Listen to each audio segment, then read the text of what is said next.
Okay, and now we're broadcasting. Oh. Waiting for people to join. Right. Hello, people. Hi. Hello, everyone. Say hello in the chat and say where you're from. Yes, please.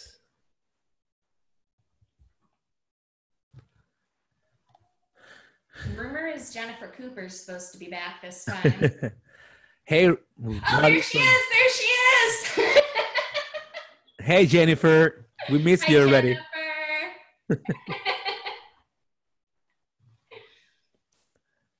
Hello. Please write in on the comments where you're from, where you're listening, so we can have an idea of where are you. I'm in Mexico, by the way. I'm in Massachusetts. Yeah, it's pretty cold here. It's like Hi, Abhishek. 5 degrees Hi, here. Adish. Hi, Saul. Hello, Saul from Mexico. All right. Vicky from Colombia. Hey, Vicky. Greetings from Dallas. Hey, Venezuela, Robert. Venezuela. Joel, Miami. Awesome. Let's wait for a couple minutes more so people can start joining. On the meantime, if you have any questions, remember you can put them on the Q&A section. In the Zoom panel, you'll see it down below, and you can click there and just write whatever you want. And we will be addressing some of those questions in the end. So the first questions that appear. We can take questions during. So tonight is a little different because we are showing slides. Jennifer Cooper, you're going to notice that they look quite similar to slides that you've seen before, but it's a topic I'm super passionate about. And we're going to talk about a number of the models that I've built in industry and how in the beginning of my career, I presented them in a way that wasn't going to land with the audience, and sort of why it's important to learn these skills in presenting, and how you can go about learning these skills. Awesome. All right. Hello, people. Okay, so we're going to wait for 1 more minute, and then we're going to start. So isn't it warm in Mexico? Why are you wearing a jacket? No, it's 5 degrees here right now. What is that in Fahrenheit? I have no idea. Fahrenheit is a weird measure of temperature. I'm sorry. It's a weird measure of temperature. It's pretty cold. I don't know how much that is. Let me do it. By the way, for people, if this is your first time here, it's 41 Fahrenheit. This is your first time here. It's 41 Fahrenheit. No, that was not the idea. The idea is that this is being recorded, and this is gonna be for you available on YouTube later. So if you want to check it out later, you are able to see that. All right. Okay. So let's get started. All right. Awesome. I'll remind you the name of the session is Effective Data Science Presentations. Yep. Okay. Oh, it's like covering up my face. Hold on. Are you down? Hold on. I just need to move my Zoom to over here. And then I can do this. And do that. And then I can share this. Hold on, million screens. Guys, I'm a mess. Don't worry. Screen 1, screen 2. As Kristen said, if you have any questions, meantime she's presenting, please let us know so we can stop there and she will answer your questions. Are you seeing the right screen? People, can you are are you seeing Kristen's slides? Can you say yes on the These chat, slides, or are please? you seeing our code? Because you should be seeing slides. Yeah, I think they're seeing slides. We're good to Okay, go. wonderful. Okay.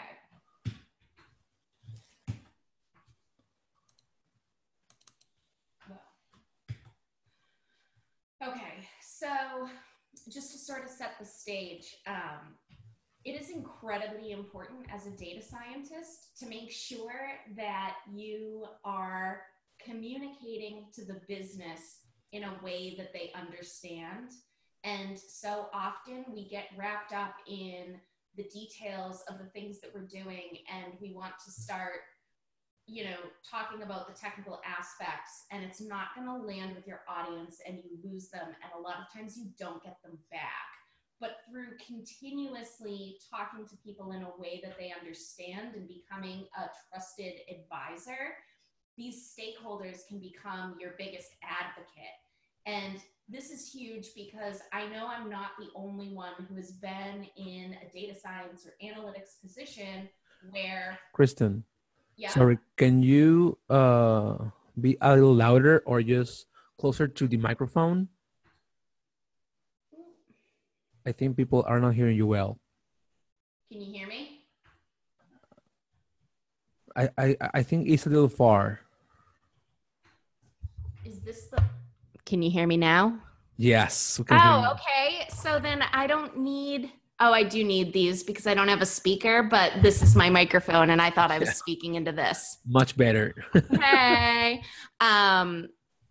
So, I know that I'm not the only person who's been in a data science or analytics position where the business comes to us and they say, we want to test this and we want to test it this way.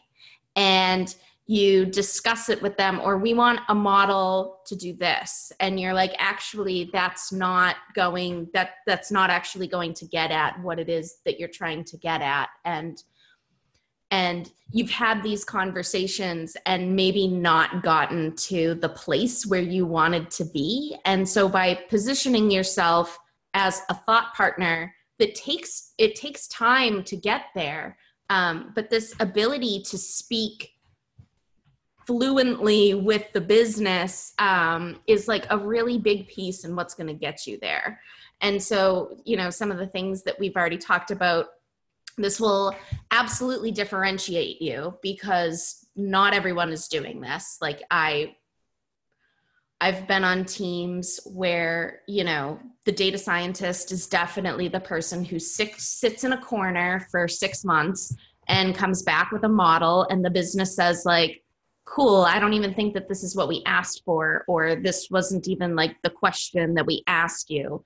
But you will be putting yourself in a position to influence decisions, to build trust, to get buy-in on the projects that you want to work on. So instead of somebody coming to you and saying, we want this, it's more likely that when you say, hey, I have a great idea for something, they're willing to give you the time to do it because you've built that trust. And to effectively give presentations, it actually takes more work, thinking about how you frame your analysis and the supplemental materials that you're going to gather to present that. So you end up knowing your customers better if it's like a customer level analysis that you're doing. And so, as I said, we're going to go through sort of how I started presenting in industry and the mistakes that I made and how I should have done it and how I've improved. And so, Favio, do you have anything that you want to say in terms of? So, right now, I think one of the most important things you mentioned till now is that you want people to be on your side and not be like, hey, I know more than you, so you're going to sit there for 30 minutes hearing me talk about equations and fancy math, and then you're going to say, hey, this guy is a genius. And that's not how it goes. Yeah. That's not how it goes. I mean, they trust you. I mean, if you want their trust, it's better to just explain the things you want to say in a manner that you know they understand, even though if that means lowering the technical parts so they can actually be understanding what you're saying. Because if they're lost in the beginning of a presentation, they'll be lost forever. I mean, that's what I've seen so far. It's like if people are getting lost in a part of your presentation, then they're gonna start thinking about that, and they're gonna lose track on what you're doing and saying. So you don't want that at any time. Yep, absolutely. So this was my first job in industry. It's 2010, and I'm building these neural nets to forecast hourly electric load. And the output was so incredibly useful for, especially during heat waves. If we had a string of really hot days, it was going to, you know, potentially overload our system. They needed to do capacity planning, and it was based on this forecast that I created with my own two hands, and it was awesome. It was awesome.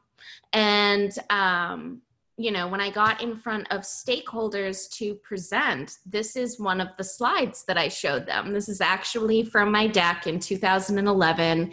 And I actually named the slide Function Time.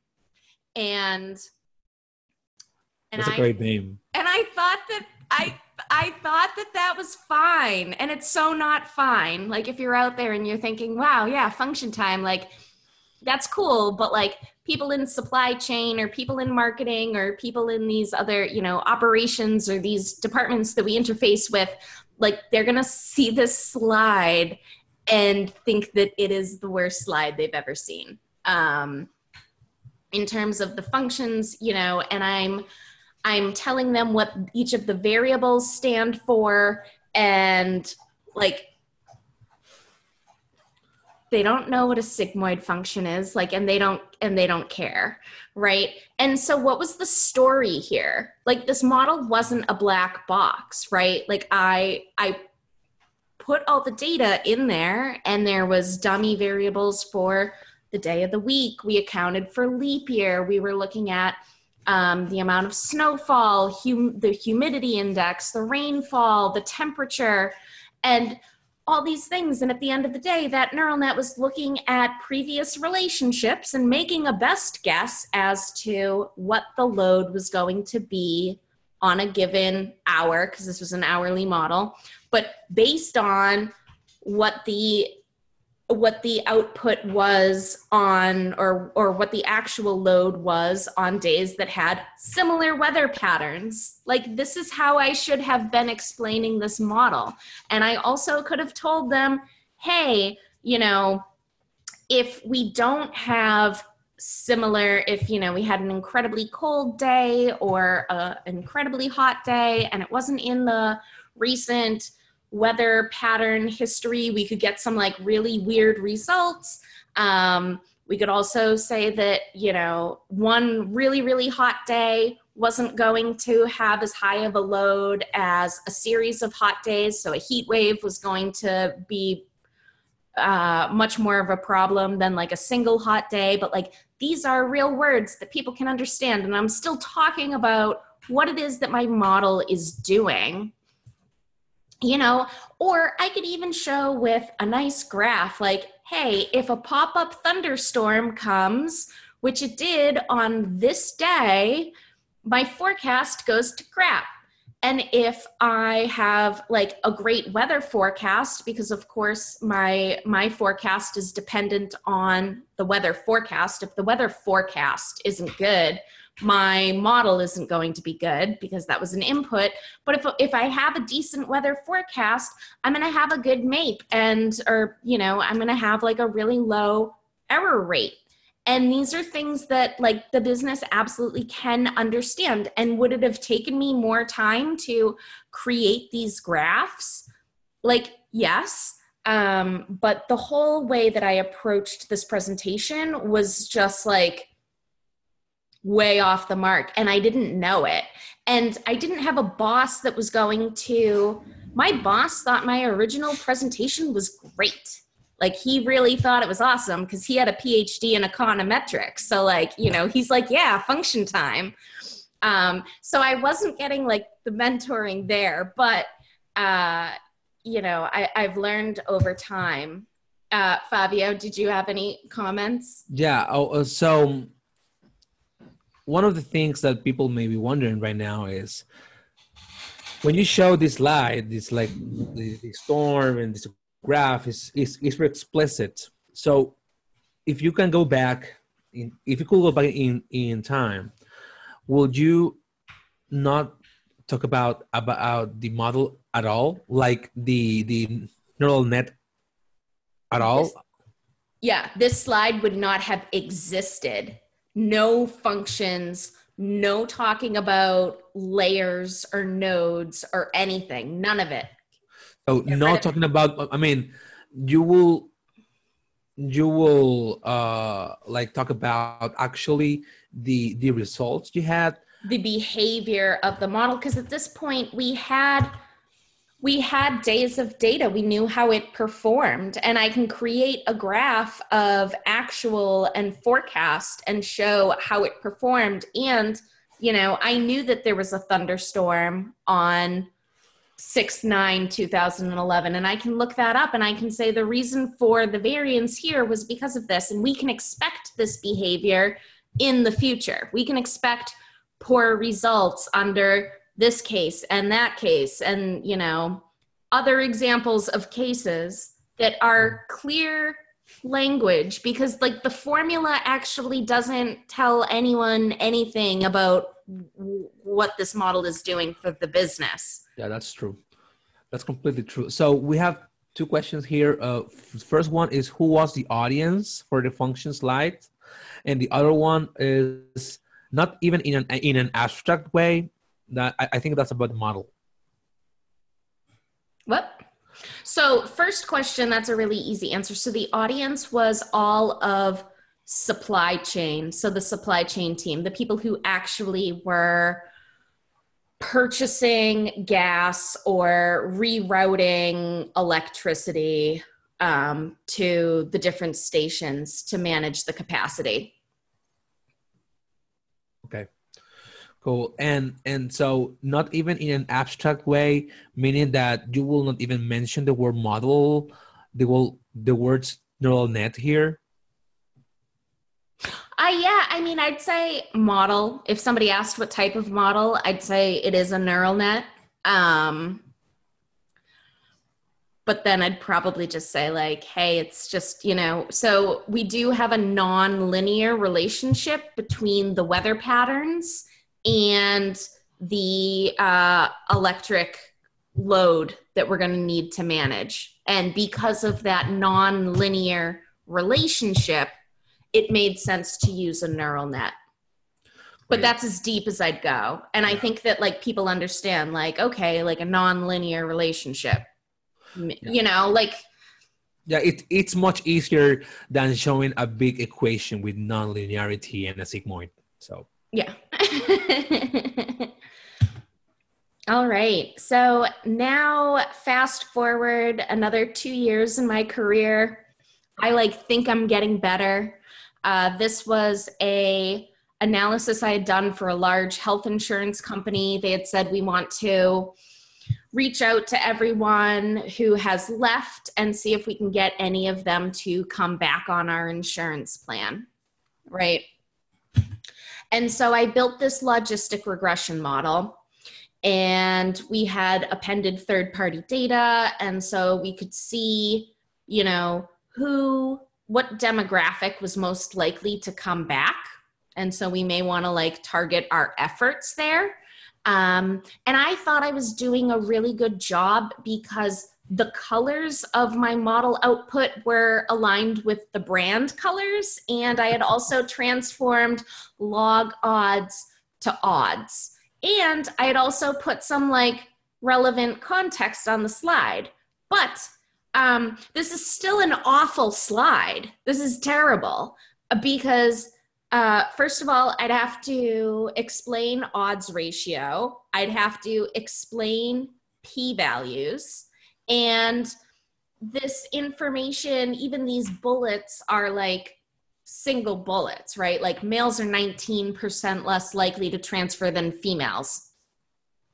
And then, you know, I'd have to read all 5 of them and then start placing them together. But the real issue here is I've now reached a slide in my presentation where all of a sudden I'm going to have to talk about what an odds ratio is. And I'm probably going to want to talk about the fact that it's, you know, multiplicative, right? That's how we get the odds ratio of 0.815 is males being 19% less likely to transfer than females. And so it's just going to cause a ton of confusion. And what I should have said was, you know, if you're a male and you're younger and you're part of a couple, you're not coming back. And if you're a woman and you're older, like over 56 or whatever, and you're single, not married, those are our like really likely to come back people. And then of course, you know, I would have created additional plots. Like this was not the only slide that I showed, but I mean, real quickly, and I would have made these slides much more pretty as well, but this sort of gets the point across that the story here is that young males that are part of a couple are like not our secret sauce, but the older women that are not married, they're like our cream of the crop. And then there'd be additional analysis that sort of brings to light the everywhere in between and sort of where we think a reasonable cutoff might be for trying to target people. But like, I could have just done this and saved myself like the model output. Yeah, and one of the things that Jennifer mentioned here is that anything you put in the presentation is fair game for questions. Yeah. It can quickly take you off the rails because, I mean, normally we think we know stuff and we think we know definitions until someone asks, hey, what's that? So, I mean, I'm not saying here that people don't know what they're talking about. It's like it's not easy to create a definition so you can understand what you're saying and they can understand what you're saying. So then you will first lose time because time is key here.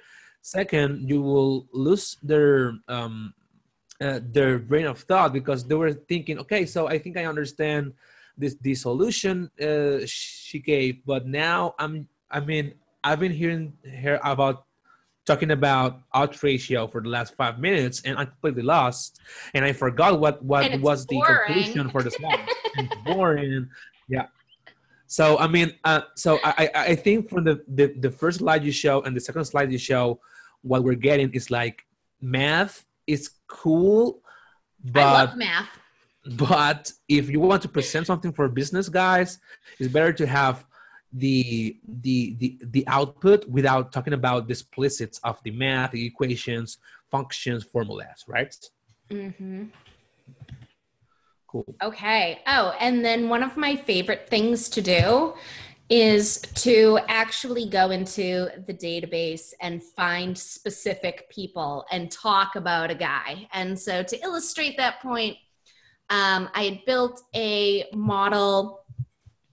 It was a time series model that looked at the usage patterns of people. So this is in a subscription business and we wanted them to use the product monthly.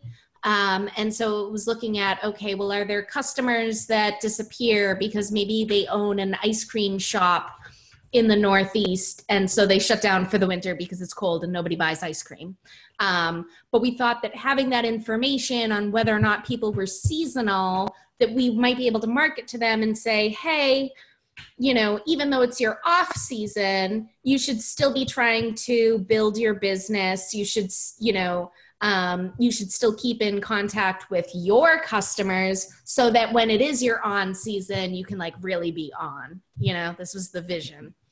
And so when I went to go talk to stakeholders, and now I'm like further in my career and I've like learned that you know, model output doesn't work and functions don't work when I'm explaining to executives or to stakeholders. What I do love to do is grab actual people. So you know, this was a slide that I had created that had the person's picture, like the actual person's picture. Like I went to their website and I found a picture of them and I found their logo and I talked a little bit about his business. And so this is a guy, we'll call him John Smith, but he sells orchids online. And he has a very clear seasonal pattern here. And I'm able to say, okay, we see this seasonal pattern, and my model says he is seasonal. And these were people that actually became like a storyline for me at this company, because I had built previous models and I used the same like 5 people over and over and over again, so that it wasn't like, oh, Kristen just chose somebody that she knew was going to give a cool chart that was going to work. It was like, no, you expected to see Reed in each one of my presentations. What's Reed doing under this, or what's Eden doing under this new model? Like these, you know, I sort of like just started creating these personas, but they were actual customers. And no matter what model I built, I talked about sort of where they felt. If I was building a segmentation, where did Eden land in the segmentation? What segment was she in? And by the time we had gotten to, you know, the 4th or 5th model I had built, you felt like you knew these people. And so here is Eden, and she runs a church group. And we see... Was Eden you? Is Eden me? No, I don't. Oh, I don't go to church. All right. But so, you know, obviously when you think about the use for if you're selling flowers online, you can see how you might have a season depending on where you're located geographically and what types of flowers are going to be in season or in demand. Whereas like churches, they go all year round. You know, they need donations, they're keeping in touch with their fellowship. And so we see that there's no seasonal pattern here, because it could have been that she used the product 0 times in any one of these months. She could have used it 1 time any one of these months, and then she had a couple spikes, but there was no way for the model to determine any sort of seasonal pattern because we don't see one, right? And so I can show this, which is like a pretty intuitive graph. Like you can see that there's no seasonal pattern here, when like you can obviously compare it to Reed and see that he did have a seasonal pattern. We go back to our friend Eden, because that's what we now were referring to her as, was our friend Eden from church. You know, and say like this person right here, the model is going to say that they're not seasonal. And so this is extra work, right? Because like I've built my model, I've looked at, you know, a bunch of the diagnostics and everything in aggregate, but now I'm going and saying, okay, I'm going to take a single customer ID. I'm going to find out where they are, and I'm, you know, and if the model had more, this was literally like time series just based on usage data. So it was technically it was a TBATS model, if anyone was wondering, but so there was no extra inputs, but we also know the context of her business and that it's a church and that it shouldn't be seasonal, and so that sort of all lined up. But certainly like in a logistic regression, I'd be going back and I'd be saying, okay, you know, we have Tom here and we think he's a retention risk because he hasn't logged in 3 months and he hasn't done this and he hasn't done this, but he did do this, but so he has a low retention score. By the way, we have a good question here from Missy or Missy. How do you pick representative customers? Do you do clustering beforehand? So I randomly picked, like in the database, it was like, give me 5 people. And then I just went and looked at them. They weren't special in any sort of way. Do you And think? maybe I just got lucky, you Yeah. know? Well, Do you because think? also too, that helped me because I saw that there were a lot of people that had patterns where, and I was able to, and I called this out to the business too. There were people who wouldn't use the product for like a whole year, and then they just use it once in November. This is one guy. There were similar people, but I mean, there was, a number of people who didn't use the product all year. Then they'd use it in November and then they'd go dormant for a whole year. But at the same time, they were paying every single month.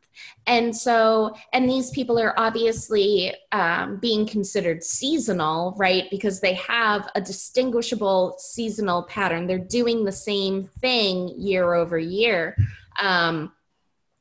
And so I was able to call that out that like, hey, this is an edge case and these people are going to be found as seasonal. And so we're going to want to create some business logic or something so that we're not messaging to these people the same way that we message to Reed Lerman, who has a very clear seasonal pattern. Cool. Lastly, what was the name of the model again for Marianne? TBATS. So it's trigonometric, box cocks, ARMA errors, trend, and seasonality, I think. So yeah, TBATS. And I used that because it is less, it's more robust to non-stationarity because I was going to have non-stationary data.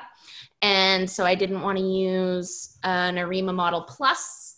It was really easy to use for this sort of off-label case because, when you're in an ARIMA model, I don't know if they've like changed the function because they're always, packages are always getting released. But at the time when I was building this, you couldn't very easily say like, is seasonal? Yes. And like, if it's seasonal, just like mark the person yes. Cool. Whereas with the TBATs, it had, you could very easily call that piece of the function and get that output. And so there was just this perfect storm of it met all my needs. And I actually reached out to Rob Heinemann, who's the creator of the package, just to be sure. I was like, hey, can I use this model this way? And he's like, I'm really busy. And I'm like, it's just a yes or no question. And he's like, yes. That's cool. Working my hustle. Are there any other questions? Not so far. Okay, great. And so now we're going to look at some different cluster analyses that I've done. And so here, really the story is that you want to pull everything together for the person. You don't want to create a deck of 30 slides where, one slide is showing support utilization. And then you go to the next slide and it's showing, nonprofit versus business to business versus business to consumer. And, the third slide is showing whether or not, the distribution of e-commerce. Like you want to pull it all together. And there's no shame in going to Google and finding a cute picture and giving it a cute title. Like I don't know if it's just because I've been doing this for a while, but like those opportunities to be really corny, I really appreciate now. Like when I get to come up with silly names for segments, that's like in my wheelhouse. I think one of the cool things is that, there's some businesses that are very strict and very serious, but I think for the people I've been working so far, it has been a very fun experience to just be serious in a way in representation, but actually like be creative and funny and try to get them with cool names or pictures. That's a good way of getting people attention. Just, if your slides are great but extremely boring, it's going to be very hard for them to listen. So, yeah. The name of my seasonality deck was actually like sands through the hourglass. These are the seasons of our customers. And yeah, I like, you know, I do good work. My analysis is pretty solid. Like no one's going to question my numbers, but then I go out of my way to try and make things fun. And in addition, so what you didn't see on the last slide was, so I said who they are. These people are engaged, they're high value, and they're utilizing all the resources at their disposal. But I didn't go that next step and talk about my recommendations for how we should build them. And I did actually create recommendations for this, but this one was a 2-week pass. So I happen to have this slide. And so I'm able to show that difference. But to say like, you know, the analysis doesn't stop when you've just sliced the data a number of different ways, you know, then it becomes like, whether it's seasonality, it's like, okay, which seasonal customers should we reach out to for a campaign? And who do we think, do we have a hypothesis on who we might be able to motivate? And, you know, maybe that's a test. And maybe that's a test that we're recommending to the business that they should run and see if we can get an uplift, or, you know, giving recommendations such as like, you know, thinking about ways that we could entice these particular customers to publish their accounts. Because we know correlation doesn't imply causation, but these people were much less likely to publish their websites. And if they don't publish their websites, they're probably going to stop paying for a website. Yeah. You know, yeah, and they're less likely to reach out for help. Like, so can we make chat available? Because like, that's the easiest way to, you know, it's not picking up a phone, it's not sending a formal email. Like, let's, you know, have a chat box that pops up at the bottom and says, hey, can we help you? And try and get those people. And of course, it's easier when, you know, you don't have these things already. Some places are super sophisticated and have huge analytics teams of like 70 people. And actually, this is a really large analytic, at Vistaprint, this was a really large analytics team, but we didn't have a chat box. And so, you know, just general best practices is thinking about the story and how the flow goes from beginning to end, and actually spending some time on it, not just like putting all your slides in a deck in the order that you've done them, but actually going through and thinking about which logically leads to the next one. Because I know that that is absolutely a mistake that I've made in the past. And then people ask you questions and you're like, don't worry, we're getting to it. And like, really, like, that's a sign that you could have structured your deck better and improved. You always want to talk about the so what of your model, because so I can say that I built a model that determined whether or not people are seasonal, but I need to actually tell them that the data lives, like that I've already written the data back to the database, and that we could build a campaign and start targeting these people now. And like that this is actionable and that we can actually do things, because a lot of times the business will see stuff and they'll think it's really cool, but they're still not sure how they're actually going to use it. They're like, that's great information, but what are we going to do with it? And it's like, oh, well, I've given you some recommendations and the output of the model is in the database and we can start using this now.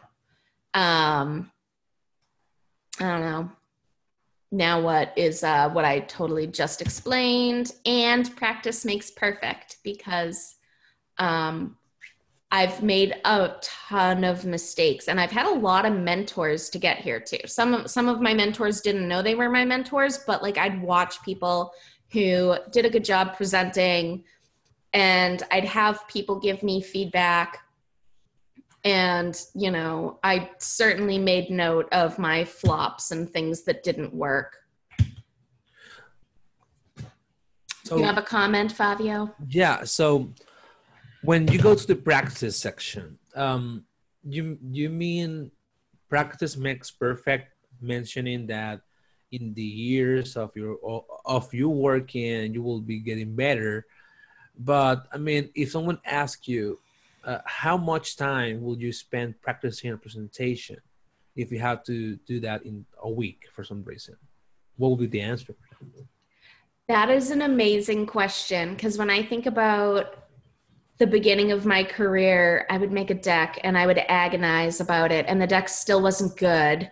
And I would practice every single word that I was going to say. I knew exactly what I wanted to say. And if I was presenting to executives and they said, you know what, I'm sorry, but you actually only have 5 minutes. Can you give me the highlights? I wasn't able to give them the highlights because I had practiced saying it a certain way, and I couldn't just like off the top of my head know which slides were the most important and most relevant for that audience. But I spent a ton of time practicing. I spent a ton of time on my, like, I mean, literally like having my boyfriend at the time or my husband listen to my presentation because I was practicing, because I was presenting it the next day. Yeah, poor And people.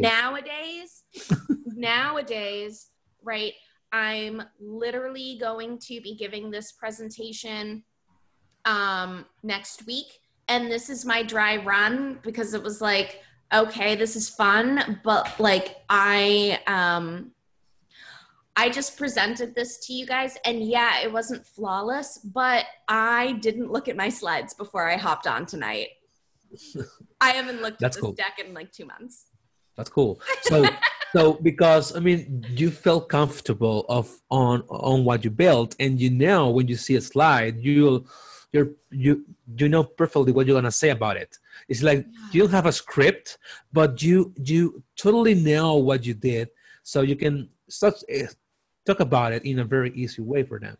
Yeah. And so that's like the biggest thing. If you're new and you feel like words are hard, it gets better. It gets way better, especially if you put the effort in to think about how you're going to say these things. Like that effort is not for naught. Like a year from now, it'll be a lot easier than it was. And it's going to get easier faster if you continue to practice.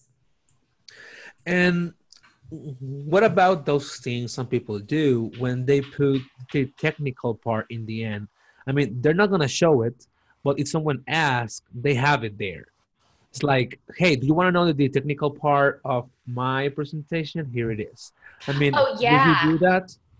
Absolutely. Yeah, no, that's a good point. I should probably, because I know when I presented this at DSGO, I had talked about that. So I'm not sure where that went. I got rid of some slides. But I keep everything in the appendix, especially if I spend a ton of time. Oh, that was what I was supposed to talk about when I said, so what? If there's no so what for the slide, like what does this actually tell me? Because there have been times where I've spent hours creating a beautiful slide and it actually doesn't say anything of any importance. And I'm like, oh man, but I can't get rid of it. I spent 3 hours on this slide. And it's like, no, it belongs in the back because guess what? No one cares. And you know, the very technical stuff, like if you want to I'm, you know, at the end of my presentations that are technical presentations, I'm in the appendix, I'm going to have a link to the R code. I'm going to have a link to all the like supplemental everything, so that people can go and reproduce my work if they wanted to, you know.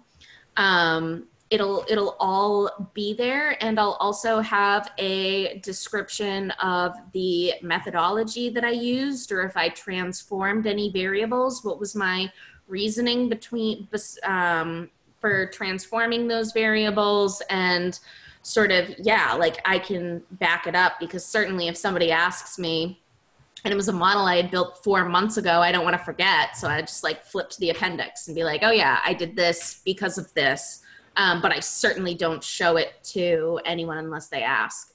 Yeah, I think that's a very good point, because normally when you see presentations of people doing data science, they will mention every step. Like, I feature transform this and I use one hot encoding, and then I click fit, and then it's like you don't need that for a business presentation. I mean, if someone asks what's the process or how or where's the code, here. So in the end you have the code, and in the end you have the process. Maybe if you can do it, build like a very simple like graphic showing the steps.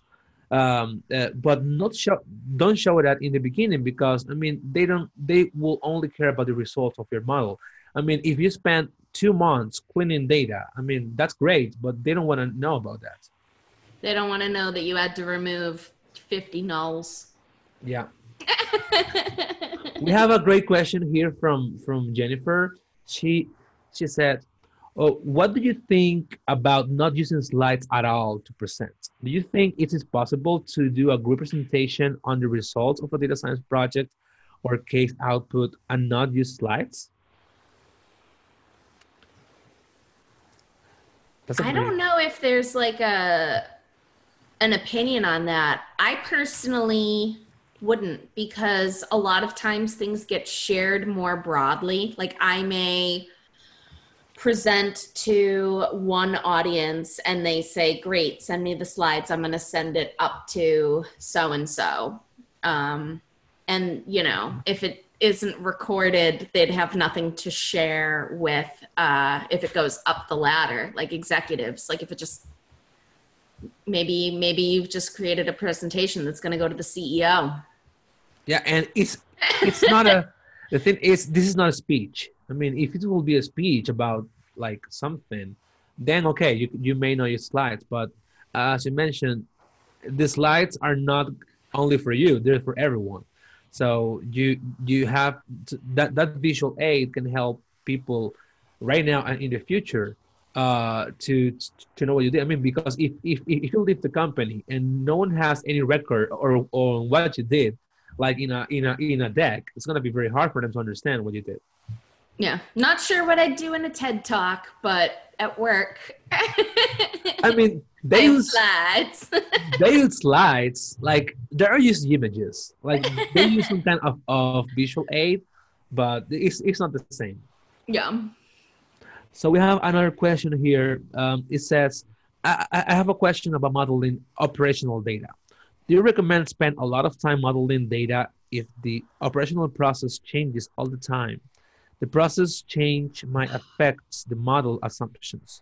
Or do you recommend doing something simple when the process change frequently?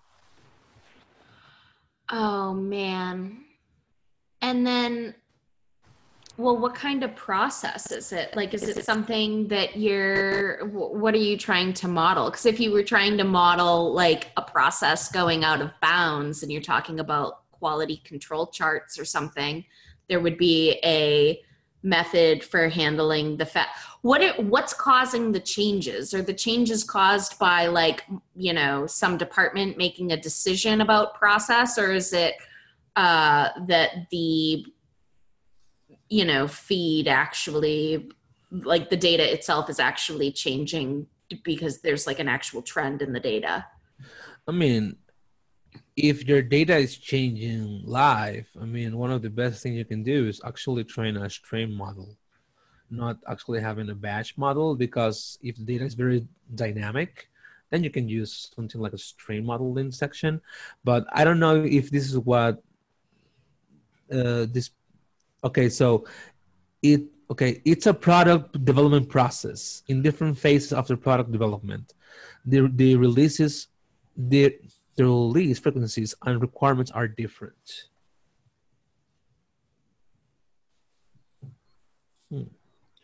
It's a product development process. I don't know that that's a modeling question. The goal was to trying to model the amount of defects during the different stages of the product development process. Maybe you should build different models. I mean, that could be a thing. I mean, anytime I see number of defects, I still go back to quality control models. No, but I mean, if the assumptions change in each phase, saying so, maybe you need It would be a different model for each phase. Yeah, yeah, because I mean, so we expect, you know, 4 defects per week in this, you know, when we're in this phase, and then you'd get an alert when it goes up to 3 standard deviations above the mean. Yeah. Okay, so please, if you have any questions, this is the time to ask. Is if not, we're gonna just give a close statement here. You can write in on the Q&A section or the chat, whatever. All right. Um, I I do have a question, Kristen. So, what do you think is a good amount of time to explain your model to a business?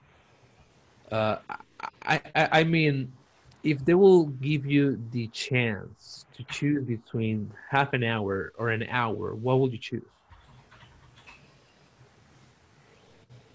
Oh man. I don't know. It depends on so many factors, like how much money is uh are we expecting to get back based on, like and who the audience is. Like if the audience is really high, then it's the super condensed version.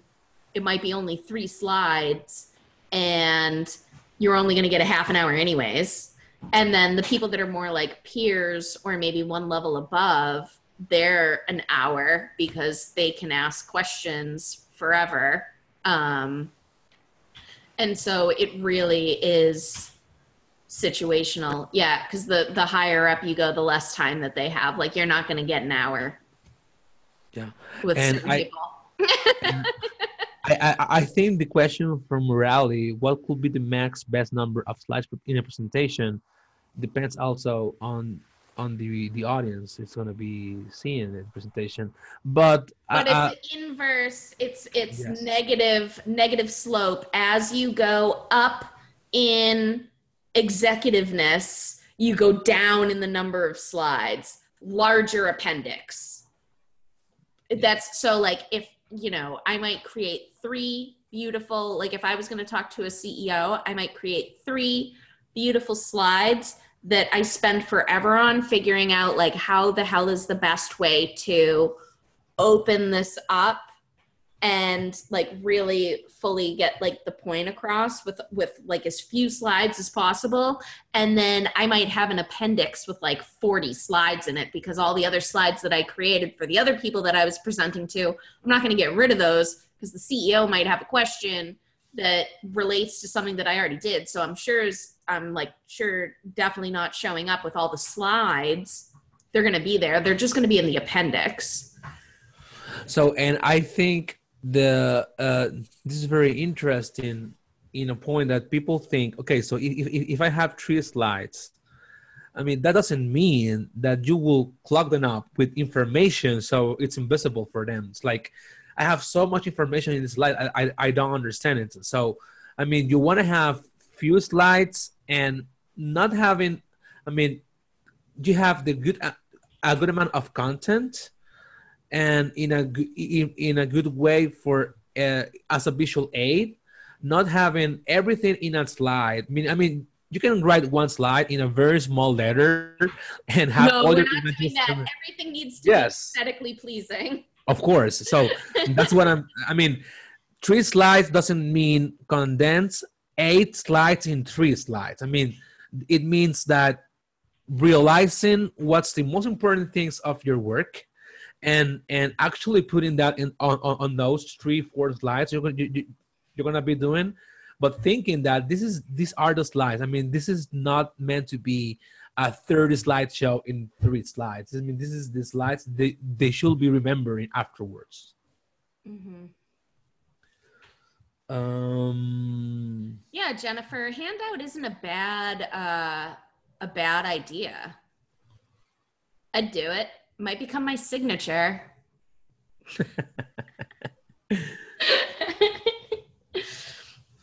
Cool. So Kristen, do you have anything else to say right now? No, I think that's it. I think Awesome. unless there's any more questions, I think we're good and we did it in under an hour. Awesome. So you will be presenting this next week, you mentioned? Yeah, at the BI and analytics conference in Dallas, Texas. I'm going to be in Dallas, Texas next week. All right. So whoever is in Dallas and is going to the conference, you will be seeing the same thing. And you can go there and talk to Kristen. Oh, Jen, are you actually in Dallas? I knew you were in Texas. Are you in Dallas? Oh, girl, I'll give you a call. Let me see if I'll email somebody and see if I can get you a conference pass. Would you be able to go? 3, 2, 1. She's thinking on it. She's like, let me check my calendar. Yeah, okay. Hold on. Yeah, I'm making a note right now in my planner. Call Jen Cooper. Yeah, send me your phone number. awesome. Please don't do it in the chat section.